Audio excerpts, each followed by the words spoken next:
आप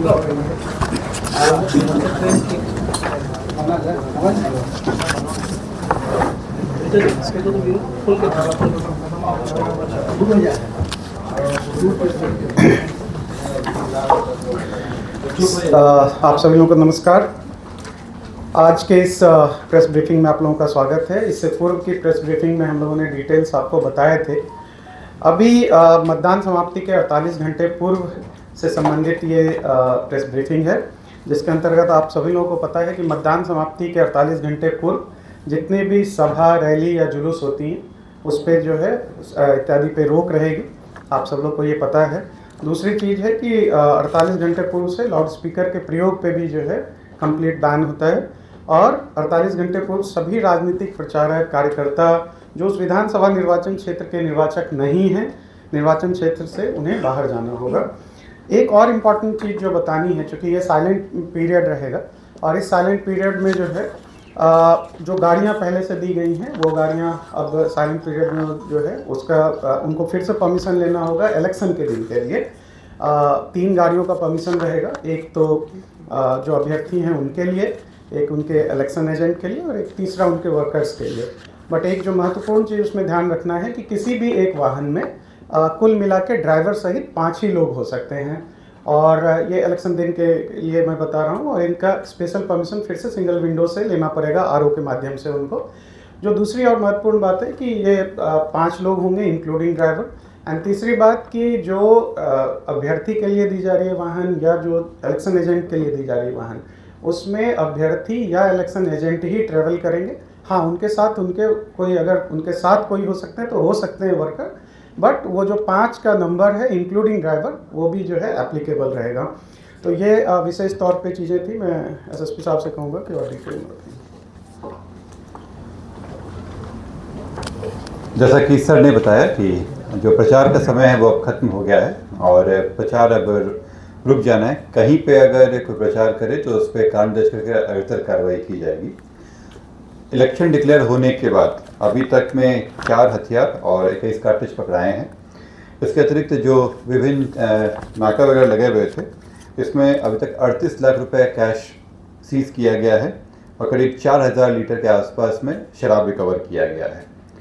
जो लाइसेंस आम थे उनका सत्यापन कराया गया है और इसमें से 5 कैंसिल कराए गए हैं, करीब 1100 के आसपास डिपॉजिट कराए गए हैं और कुछ को एग्जेम्प्ट किया गया है।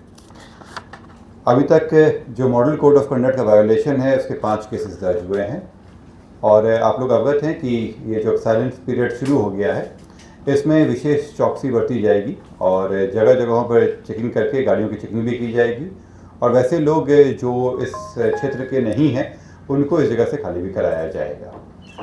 अक्सर हाँ ऐसा रहता है कि रात में इन्फ्लुएंस करने के लिए अगर कोई निकलते हैं तो उसके लिए भी पुलिस की चौकसी रहेगी और विभिन्न जगहों पर लोगों से चेकिंग, गाड़ियों की चेकिंग कराई जाएगी और पूछताछ वगैरह कराया जाएगा। और 30 तारीख को बहुत ही शांतिपूर्ण ढंग से फोर्स की मौजूदगी में इलेक्शन करवा लिया जाएगा। अभी हम लोग के साथ एसपी ट्रैफिक भी हैं और उस दिन के लिए ट्रैफिक रूट प्लान क्या होगा ये भी जो है डिटेल से बता दूँ। बांकीपुर विधानसभा उपचुनाव 2026 के अवसर पर दिनांक 30 जुलाई को संध्या 6 बजे मतदान समाप्ति के बाद ईवीएम, वीवीपैट जमा करने की कार्रवाई एएन कॉलेज स्थित वज्रगृह में की जाएगी। इस प्रक्रिया को सुगम बनाने के लिए एक विशेष यातायात प्लान को जारी किया गया है। इस यातायात प्लान के तहत बोरिंग रोड में मोहिनी मोड़ से सहदेव महतो मार्ग होते हुए एएन कॉलेज की तरफ वाहनों का परिचालन प्रतिबंधित रहेगा। बोरिंग रोड चौराहा से पानी टंकी मोड़ की तरफ वाहनों का प्रवेश वर्जित रहेगा। वैकल्पिक मार्ग के रूप में बेली बोरिंग रोड क्रॉसिंग से बोरिंग कनाल रोड होते हुए राजापुर पुल की तरफ वाहनों का परिचालन कराया जाएगा।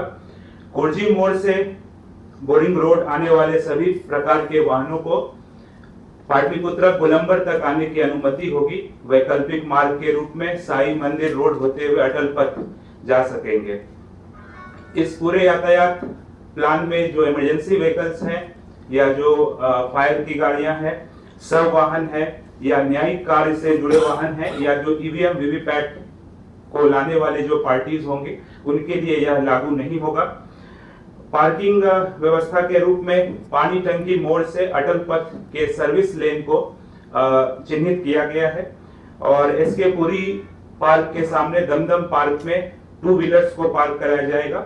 इसके अतिरिक्त पाटलिपुत्रा सहयोग हॉस्पिटल के सामने जो मैदान है वहां पर वाहनों के पार्किंग की व्यवस्था की गई है। सर एक चीज पूछना चाह रहे थे कि बांकीपुर विधानसभा में जैसे चुनाव है, बोले कि लोगों को बाहर किया जाएगा, तो मान लीजिए जो वोटर नहीं है लेकिन जो लोग रह रहे हैं तो उनको बाहर कर दिया जाएगा। जो इलेक्शन से संबंधित है केवल उनका जिसमें लिखा हुआ भी है, ऐसा जरूरी नहीं है कि उसके अलावा लोग नहीं रह सकते हैं, ये सामाजिक अधिकार है। परंतु जो अगर चुनाव के कार्य में लगे हुए हैं, प्रचार वगैरह में, वो अगर रह रहे हैं तो उनको हटाया जाएगा। जैसे होटलों में बहुत सारे लोग नेता लोग भरे हुए हैं तो उनको खाली करा दिया। हाँ, खाली कराया जाएगा। जो चुनाव के प्रचार के लिए रुके हुए हैं उनको खाली कराया जाएगा। जिनका भी संबंध इलेक्शन प्रचार वगैरह से रहा है उन और वो इस जगह के रहने वाले नहीं है, उनको खाली करना है। लेकिन सर इस बार बूथों तक मोबाइल ले जाने की अनुमति मिली है। वैसे लोग जो बूथों ईवीएम के पास जाते हैं, मोबाइल का कैमरे का उपयोग करते हैं, वीडियोस बनाते हैं, उन लोगों को क्या कुछ करें? नहीं, वो जैसा आपको पिछली बार भी आपने देखा होगा कि मोबाइल को रखने के लिए मोबाइल होल्डर्स वहाँ पे हैं, वो ये व्यवस्था इस बार भी रहेगी ताकि मोबाइल को आप वहाँ पे रख सकते हैं और फिर जब आप वोटिंग कर लें उसके बाद ले जा सकते हैं। Thank you. कितने असामाजिक तत्वों पर कार्रवाई की गई है, सीसीए लगाई गई है या कोई अन्य कार्रवाई है? इसमें जैसे मैंने आपको बताया कि कई प्रक्रिया के हिसाब से रहता है और कई लोगों को इसमें बॉन्ड डाउन कराया जाता है, कुछ लोग सीसीए कराया जाता है। जो बॉन्ड डाउन के कार्य है वो काफ़ी लोगों पे कराया जा चुका है, करीब 2000 के आसपास लोगों को बॉन्ड डाउन कराया गया है। सीसीए कुछ प्रक्रिया अभी चल रही हैं और सीसीए 3 के तहत प्रस्ताव भेजे गए थे, उसमें अभी कार्य चल रहा है और कल जो मूवमेंट वगैरह रहेगा उसके हिसाब से हम लोग तैयारी किए हुए हैं और ज़रूरत पड़ने पर कुछ लोगों को प्रिवेंटिव अरेस्ट भी किया जाएगा।